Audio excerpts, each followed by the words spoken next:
My name is Mary Fisher. I see myself as a typical everyday wife and mom. My husband and I have three beautiful children, two daughters Tracy and Lori, and our son Jason, the youngest, what we saw as our perfect family. Unfortunately, on June 30, 2007, we received devastating news that will forever change the course of our lives. News that our precious son Jason had died by suicide. He was only 17 years old. For the most part, Jason was like any other teenager who loved to just goof around and have fun. He had a great personality and a really kind heart. He was smart, funny, always willing to help out, and was very close to his family and friends, especially his two sisters. Along with hopes of being a mechanic one day, Jason had a lot of passions, from tying flies, snowboarding and hunting, you name it, anything to do with the outdoors. Though salmon fishing and dirt biking were his two favorites. To say we were shocked would be a huge understatement. Nothing can ever prepare you for news like that. No one saw it coming, not his teachers, not his friends, and certainly not us. There was no note. I admittedly only saw Jason for 3, maybe 4 hours a week. I taught him in one class, a writing course, but he did autobiography type written assignments, and there was a journal that we kept in class, often having to do with things involved with writing.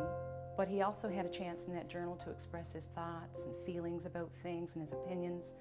After his death, I reread that journal, looking to see if I could find something. He had a friend in class. One of his best friends was in my class as well. He was outgoing. He was a typical teenager, I thought. There are days he wasn't motivated to do grammar at 9 o'clock in the morning. That wasn't surprising. But that was the thing that bothered me afterwards. I spent a lot of time thinking about it, and in retrospect, I truly couldn't see. I was amazed that he died that way. I didn't expect it, and even now, I can't quite accept it. We now believe Jason was likely struggling with undiagnosed depression or some other form of mental illness, and probably had no idea why he was feeling the way he was, or how to directly ask for help. Perhaps due in part to the stigma that so often surrounds mental illness in all its forms. It is the #1 reason why people who suffer in silence continue to do so, for fear of rejection, being judged, not taken seriously, and so on. After some time passed, we realized there were quite a few signs. There was frustration, irritability, moodiness, and outbursts of anger. Behaviors that aren't that unusual for most teens, but for Jason was a little more out of character. Along with these signs, I've personally had a lot of memories that span over a period of about a year, where I have absolutely no doubt Jason was trying to get me to see something was very wrong.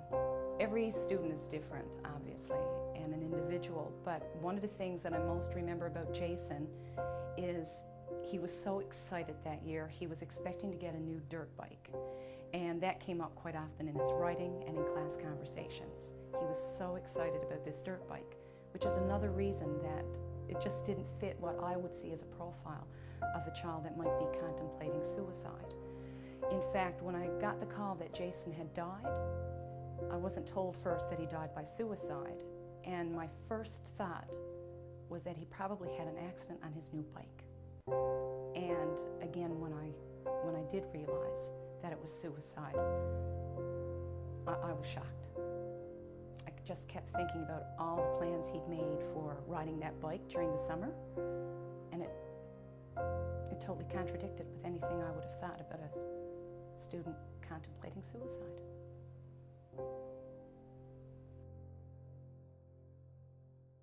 The first would be depressive affect. In accordance to the DSM, it actually is a change in mood or irritability that occurs over or longer than a 2-week period. You may also notice a number of changes in the individual. So changes in appetite, changes in sleep patterns.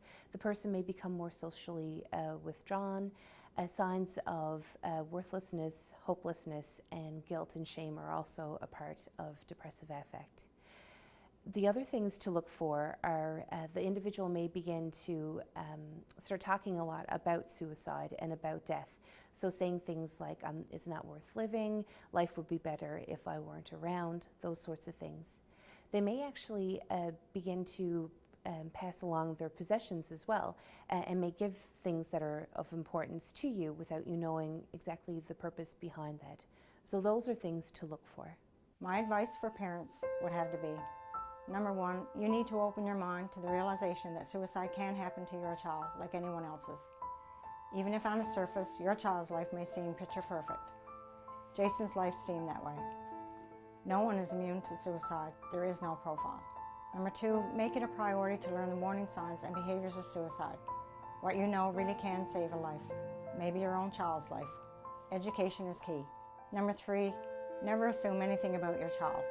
Unfortunately, mental illness or other problems that your child may be having are not always obvious.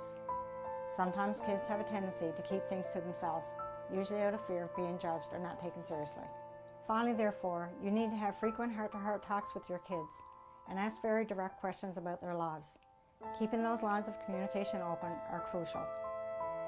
Having an open, educated mind will increase the likelihood of seeing any warning signs that your child may be exhibiting, giving you the opportunity to intervene before it's too late. I sure wish I knew then what I know now. There are three things to do. The first is to ask, the next is to care, and then the last is to connect. The reason why you need to ask the question is a lot of times when people are thinking about suicide, they actually experience a lot of shame and guilt about having these thoughts. And by asking the question, it lays it out on the table for them to be able to answer it without having to come up with the energy to be able to say to somebody, you know, this is what's going on in my mind. The next thing is actually to care. It's oftentimes when people talk about these things, it's a very scary experience, and what they need is someone to listen, listen more and say less, and to be present with what's happening so that they feel that they're connected to somebody who very much wants to help them. The last part is to connect. It's not uncommon when someone first tells you that they're experiencing suicidal thoughts to ask you not to say anything, because they're very, again, feeling shame and guilt about what's occurring within themselves. And it's important to say to them that you care very deeply about them and that you want them to receive the help that they deserve. So by saying that, you're going to call a professional, make contact with someone who can help them through so that they know that you do care and to be able to receive the support that they deserve. I think the most important thing to do is talk to somebody. Talk to anybody. Your friend, your family, a teacher, a guidance counselor. You have to let somebody know. The sad thing is sometimes students, by the time I think they get to thoughts of suicide, things are so bleak that they sometimes don't even know where to start. But I also think it's important not just to speak to one person, but to speak to many people, or speak to as many as you're willing to talk to. Let people know you're in trouble. And if you are one of those people who have a friend who you think might be in trouble, again, talk to them. Ask them how they're feeling. How long have they been feeling this way? Speak to a teacher, to a guidance counselor, direct them to somebody. Every child is so important. You also can call your local mental health and addiction services for additional support. If you do find yourself in an emergency situation, you can also call your local police as well as visit your local emergency department. And there are also provincial numbers that you can call. What you know could save a life. About 1 in 5 Canadians will experience a mental health problem at some point in their life. Anyone can be at risk. Men and women of all ages, all occupations, all socioeconomic groups are at risk. The earlier that a problem is detected and treated, the better the outcome. Mental Health First Aid and Applied Suicide Intervention Skills Training are two programs that give people the skills to provide that early help that is so important to preventing an immediate crisis from occurring. Just as physical first aid is given to an injured person before receiving medical treatment, mental health first aid and applied suicide intervention skills training is given until appropriate professional help is found or until the crisis is resolved. Both programs share the same overall purpose: to save lives.